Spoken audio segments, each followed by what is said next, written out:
Hello student, आप सभी लोगों को इस वीडियो में बहुत बहुत स्वागत करता हूं। तो चलिए आज की इस वीडियो में हम लोग सीखेंगे बहुपद का गुणनखंड कैसे बनाया जाता है। तो चलिए आप लोग इस वीडियो को अंत तक जरूर देखिएगा, क्योंकि अगर आप लोग इस वीडियो को अंत तक देखते हैं तो आप लोग को मैं 100% गारंटी के साथ कहता हूं, पूरा विश्वास के साथ कहता हूं कि आप लोग को गुणनखंड बहुपद का गुणनखंड बनाना आ जाएगा, क्योंकि आप लोग को इस वीडियो में मैं काफी कमाल का कॉन्सेप्ट बताने वाला हूं। तो चलिए इस वीडियो को अंत तक जरूर देखिएगा अगर आप लोग बहुपद का गुणनखंड सीखना चाहते हैं तो चलिए आप लोग ध्यान दीजिएगा। जैसा कि आप लोग देख रहे हैं प्रश्न आप लोग के सामने लिखा हुआ है x² + 7x + 12। तो चलिए इसमें आप लोग को जो मैं स्टेप बताऊंगा उस स्टेप पर आप लोग को ध्यान देना है। क्या क्या इसमें स्टेप होता है, क्या क्या करना होता है द्विघात बहुपद का गुणनखंड बनाने के लिए। तो चलिए ध्यान दीजिएगा। पहला स्टेप है इसका कि जो इसमें आप लोग को तीन पद दिख रहा है। पहला पद x², दूसरा पद 7x, तीसरा पद अचर पद है 12 है। तो चलिए पहला स्टेप इसमें क्या है, पहला स्टेप है कि पहला पद से तीसरा पद में क्या करते हैं, गुना करते हैं। तो चलिए पहला पद से जब तीसरा पद में गुना करिएगा, यानी 12 में गुना करिएगा x² से, तो क्या आएगा आप लोग के सामने 12x²। तो चलिए 12x² आ गया, यानी पहला स्टेप यही होता है कि पहला पद से तीसरा पद में गुना किया जाता है। गुना कर दिए, क्या आया 12x²।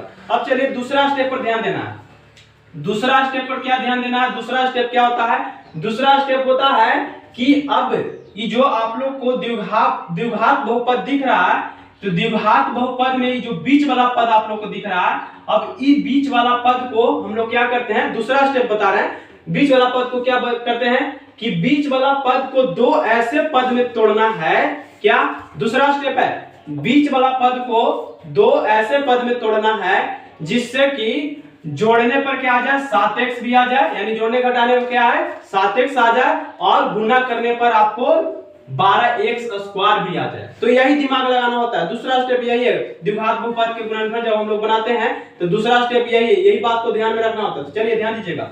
पहला स्टेप क्या बताया कि पहला पद से तीसरा पद में गुना, तो पहला पद से तीसरा पद में गुना करके यहां पर लिख दिए। दूसरा स्टेप कि बीच वाला पद को, जो बीच वाला पद क्या है 7x है, तो बीच वाला पद को क्या करते हैं, दो ऐसे पद में तोड़ते हैं कि जोड़ने घटाने पर क्या है, जो बीच वाला पद है वो भी आ जाए, और गुना करने पर जो गुना करके आया है ये वाला पद भी 12x² भी आ जाए। तो यही दूसरा स्टेप है। तो चलिए हम लोग करते हैं, दिमाग लगाते हैं। यहाँ पर ध्यान दीजिएगा। तो यहाँ पर x² लिख देंगे। अब क्या बोले कि बीच वाला पद को दो पद में तोड़ना है। के पद में, दो ऐसे पद में तोड़ना है कि जोड़ने पर 7x भी आना चाहिए और गुना करने पर क्या आना चाहिए, ये जो आप लोग को दिख रहा है 12x², ये 12x² आना चाहिए। यही ध्यान देना होता है दूसरा स्टेप में। तो चलिए क्या करेंगे, हम लोग यहाँ पर लिखेंगे x² + 7x। अब 7x को हम क्या लिखें, एक क्या ऐसे दो पद में तोड़े, कौन सा ऐसा दो पद में तोड़े जिससे कि हम लोग गुना करने पर वह दोनों पद को गुना करने पर 12x² आए और जोड़ने पर 7x आए। तो चलिए हम लोग क्या लिखेंगे, 4x + 3x। चलिए दिमाग लगा दिए, क्या लिख दिए, 7x को हम कौन सा दो पद में तोड़े, 4x + 3x, यानी ये दोनों को जोड़िए तो प्लस में 7x भी आ जाएगा, और ये दोनों को गुना करिए तो चलिए 12x² भी आ जाएगा प्लस, है ना। तो चिन्ह का भी ध्यान रखना होता है, प्लस में है तो प्लस में ही जोड़ने घटाने पर आना चाहिए, और ये गुना जो किए हैं प्लस स्टेप में 12x² आया है, ये भी प्लस में है, तो गुना करने पर भी क्या आना चाहिए, प्लस ही आना चाहिए, है ना। तो चलिए हम लोग ये दोनों प्लस में है तो गुना करेंगे तो प्लस में आएगा, और जोड़ेंगे भी तो क्या ये प्लस में ही आएगा। तो चलिए ये दूसरा स्टेप हो गया।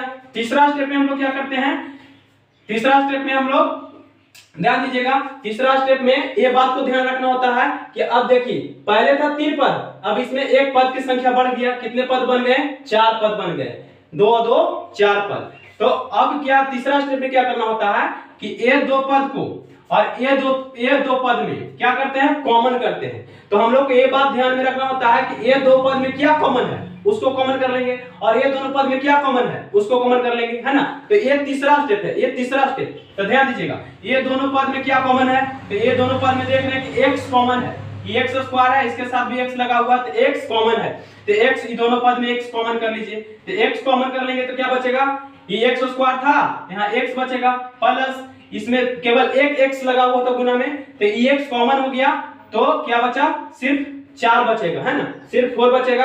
अब आगे बढ़िए, ये दोनों पद में कॉमन कर लिए, ये दोनों पद में क्या कॉमन था, x कॉमन था, x कॉमन कर लिए। अब आगे बढ़िए, अब ये दोनों पद में आप लोगों को क्या कॉमन दिख रहा है, ये दोनों पद में क्या कॉमन दिख रहा है, ये दोनों पद में हम लोग को कॉमन दिख रहा है 3। ये दिमाग आप लोगों को लगाना है। अब ये दोनों पद में ध्यान देना है क्या कॉमन है, उसको कॉमन कर लीजिए, यानी कॉमन करेंगे तो क्या बचेगा x प्लस 4, है ना। ये दोनों पद में क्या कॉमन था, 3 कॉमन था, तो 3 कॉमन कर लिए।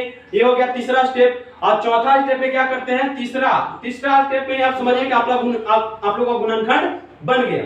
चौथा स्टेप में हम लोग कुछ नहीं करना होता है, जो इक्वल वाला दिख रहा है ये दोनों क्या है, सेम है ना। ये दोनों अगर सेम रहे तो समझिए कि हमारा गुणनखंड सही बना है।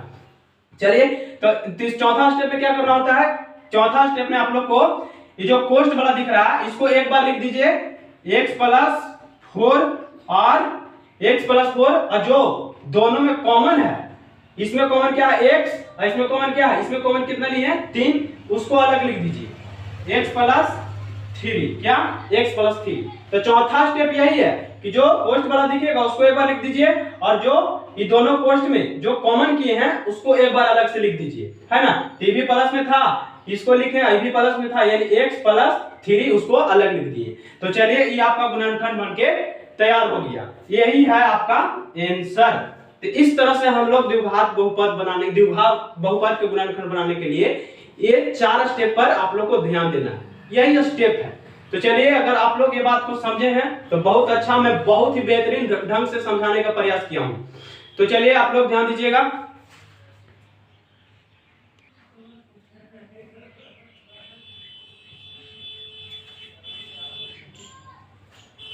तो चलिए इसको आप लोग अगर समझ पाए हो तो बहुत अच्छा, मैं बहुत ही बेहतरीन तरीका से बहुत ही प्रयास किया हूं मैं समझाने का। तो चलिए इसको अगर आप लोग सीखना चाहते हैं तो इस वीडियो को अंत तक जरूर देखिएगा, ताकि आप लोगों को बहुपद का द्विघात बहुपद का गुणनखंड बनाना आ जाए। तो चलिए आप लोग इसको समझ पाए, मैं काफी कमाल का कॉन्सेप्ट के साथ बताने का प्रयास किया हूं, काफी बेहतरीन ढंग से इसको सिखाने का कोशिश किया हूं। तो मैं उम्मीद करता हूं कि अगर आप लोग इस वीडियो को अंत तक देख लिए होंगे तो आप लोग को द्विघात बहुपद का गुणनखंड बनाना जरूर आ गया होगा।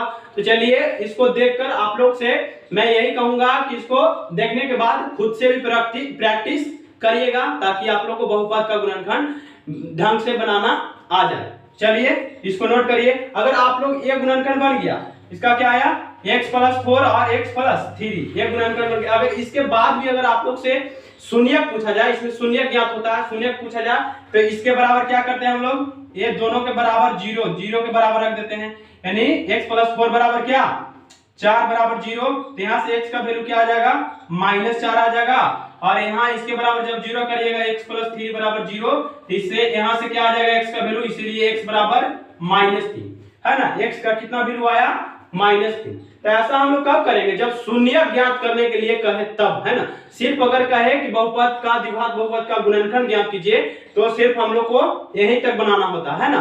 तो चलिए इसको भी बता दिए ताकि इसको भी आप लोग सीख जाइए। ऐसा हम लोग शून्य ज्ञात करने के लिए कहता है तब करते हैं, इसके बराबर 0 रखते हैं, दोनों के बराबर 0 रख के x का वैल्यू मान ज्ञात करते हैं। तो चलिए x का 2 वैल्यू आया, क्यों x का 2 वैल्यू क्यों आया, क्योंकि द्विघात बहुपद था, इसलिए इसमें x का मान 2 आया, है ना। तो चलिए अगर इस वीडियो को अगर आप लोग समझ पाए हो, अगर ये वीडियो आप लोग को अच्छा लगा हो तो, और वीडियो अगर आप लोग को पसंद आया हो तो लाइक और सब्सक्राइब जरूर कर दीजिएगा, ताकि आप लोग के लिए इस तरह का वीडियो मैं लाता रहूंगा।